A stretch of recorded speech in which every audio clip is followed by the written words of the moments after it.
Hello, Commander. Welcome to the Atlan Archives. This is the prologue story of the Flesh and Metal narrative campaign. How many years had it been since they'd fled underground?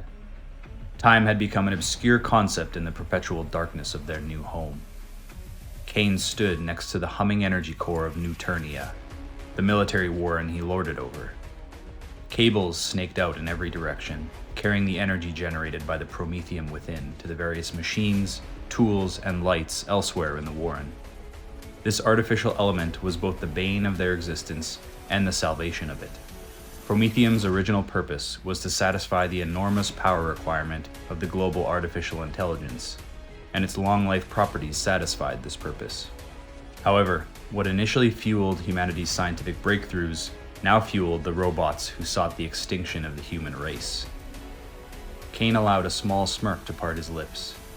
Ironically, the stolen Prometheum inside the energy core in front of him was what allowed them to continue living underground. The lights it powered kept their crops growing and the dangers of the dark from closing in on them. Kane's brow furrowed, and his smirk was replaced by a frown. In moments like these, the darkness was a suitable companion. He looked over to address the Warren's chief engineer. "Hey, Chief, dim the lights." She flipped the switches on the energy core one by one, and Kane watched as the lights in the main cavern slowly dimmed and then went out. The shadows crept closer to accompany the chill he felt in his heart. Soon, the only illumination came from the red pack lights worn on his torso. He turned and looked up at the faint blue glow of the Warren's archive towering in the distance. Walking towards it, he saw that everyone else was already there waiting for him. The quiet darkness paired perfectly with the somber mood of the community, a proper setting to embrace grief and honor those who had died fighting to defend their home. Kane allowed himself to let out a low sigh. Despite their frequency, these funerals never got easier. The funeral procession began, and Kane took his position as Warren Lord next to their cleric near the archive. The cleric began chanting the funeral rites, and the bodies of the fallen were carried up the stone path towards them. They were laid next to one another at the base of the archive, and Kane counted the bodies as they came. 1, 2, 3. Kane's conscientious mind pulled him from the ceremony as it replayed the day's events. The scouts from the surface tunnels had forewarned them of an attack, and the blaring strobe of the alarm confirmed their report. By the time word reached the captains, Kane had already armed himself and made his way to the central barracks. He dreaded these moments, but his people looked to him for strength and leadership.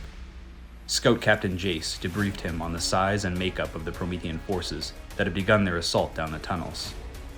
Nothing they hadn't faced before, but Kane knew how these robots worked. Their tactics evolved with each attack, as they sought weakness in the Exiles' defenses through trial and error.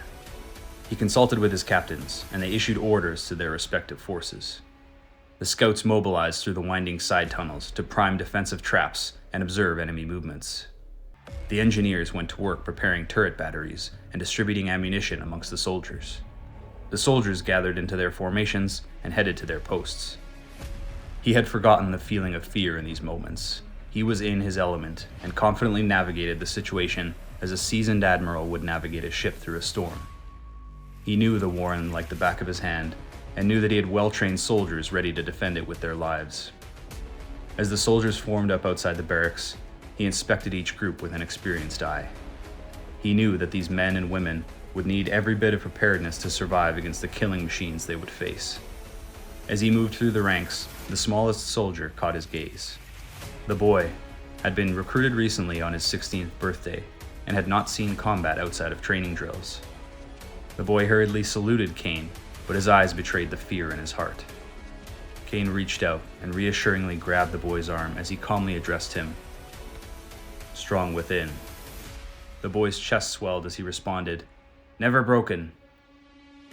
I live on the archive. The cleric's gravelly voice briefly pushed back into Kane's mind as the chanting continued. The cleric had begun spreading blue soul powder onto the bodies that lay beneath the archive. The procession continued. 11, 12, 13. Diving behind the cover of a barricade, Kane took a moment to catch his breath. The Prometheans had entered the forward defensive cavern and spread their forces along the walls. This forced the defenders into the middle of the cavern until they were surrounded. Hearing the pained screams of his soldiers around him, Kane gave the order for an offensive push in the direction towards the main tunnel. They would need to move deeper into the warren to regain a favorable defensive position. The warren dwellers pushed out from the center in a decisive move. Kane's strength and fearless vigor saw him leading the charge. He rushed towards the enemy and expertly rolled through cover, evading the Promethean ranged attacks. He deftly wielded a seismo in each hand and neutralized a Promethean with each shot. He aimed for the elbow joint in their arms and for the ranged weapons they carried, either blowing their arms off entirely or causing their weapons to explode. It had taken him many battles to learn that this was the most efficient way of dispatching the robots. He had seen how the hard metal alloy protecting the core circuitry in their torsos and heads would take multiple seismo shots to destroy. With his forces charging behind him, they quickly broke through the ring of Prometheans encircling them, finally reaching the tunnel. Kane and his soldiers turned to continue pressuring the advanced robots with suppressive fire. The booming seismos were deafening, but Kane's roar of defiance could be heard above all else. 22, 23, 24. After the last body was placed and dusted with powder, the cleric reached for a nearby torch burning with a blue flame. He turned to address the mourners and raised the torch above his head. Let the souls of the fallen know no peace. Let their light live on in the archive and protect us. A chill ran down Kane's spine as the man's raspy voice filled the air. His eyes couldn't help but be drawn to the unnatural blue scar across the cleric's throat. A mortal wound by Kane's standards, yet this man still lived among them. Turning, the cleric lowered his torch to ignite the powder on the bodies. Light blue flames quickly sprang up, illuminating the archive and the somber faces of those looking on. To honor the fallen, Kane knelt and watched the flames burn. They danced across his eyes, and he relived the climactic moment of the battle in his mind. The warren dwellers had formed a very defensible position in the tunnel, and the Prometheans could not push forward without being annihilated. It seemed to be a stalemate, and like previous times when this had been the case, Kane was waiting for the robots to retreat back to the surface and calculate a different approach. What happened instead filled Kane with dread. The whirring sound of a tunnel terror rose up above the din of the battle. Moments later, it crawled into the tunnel like a nightmarish robotic spider. Its silhouette filled the entire mouth of the tunnel, and then its legs transitioned into its drilling position. Kane leapt up and motioned for a retreat down the tunnel. He knew that this thing would crush them unless they could get further down the tunnel and activate the kinetic defenses. Scout Captain Jace broke off with his group into the side tunnels to do just that. The warren dwellers ran until they reached the main warren, with the tunnel terror bearing down on them. Kane barked orders to take up defensive positions behind barricades and to man the turrets. He then turned back towards the tunnel and saw the last few soldiers still running towards them. As the tunnel terror's green glow came into sight around the bend in the tunnel, Kane saw a soldier trip and fall. His eyes widened, and he took a few leaps forward before realizing the soldier was too far away to reach in time. Kane shouted, "Move!" But the soldier just turned to look at him, eyes wide with terror. Kane's heart sank as the familiar face of the boy looked back at him. The tunnel terror drilled closer, and the warren's turrets began firing. They didn't have time. Kane clenched his fists and ground his teeth so hard that he tasted iron. Whirling around, he signaled to Chief, who was holding a detonator. Her gaze met his, and he could only imagine that the sorrow in her eyes matched his own. He nodded, and she pushed the detonator as everyone nearby dove towards the ground. Explosives within the surrounding side tunnels detonated simultaneously, and in a few breaths, the tunnel mouth collapsed in on itself, right on top of the tunnel terror. There was nothing left but rock, metal, and silence. As the funeral flames flickered and died out, the onlookers rose to their feet. Their friends and family members were gone, but the archive remained, glowing even brighter than before.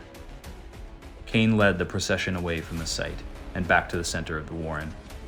He turned the lights back on, and the warren dwellers dispersed to their sleeping quarters. However, he could not rest. Kane motioned to his captains to follow him into the central barracks, and they began planning a retaliatory attack on the nearby Promethean manufacturing facility. Thank you for listening to the prologue story of the Flesh and Metal narrative campaign. If you liked what you heard and would like to learn more about the conflict between the Exiles and Prometheans in this narrative campaign, then you can pick up your own copy from the Archives of Tomorrow Patreon shop, which is now having a 20% off sale for the holiday season. That's it for now. See you next time, Commander.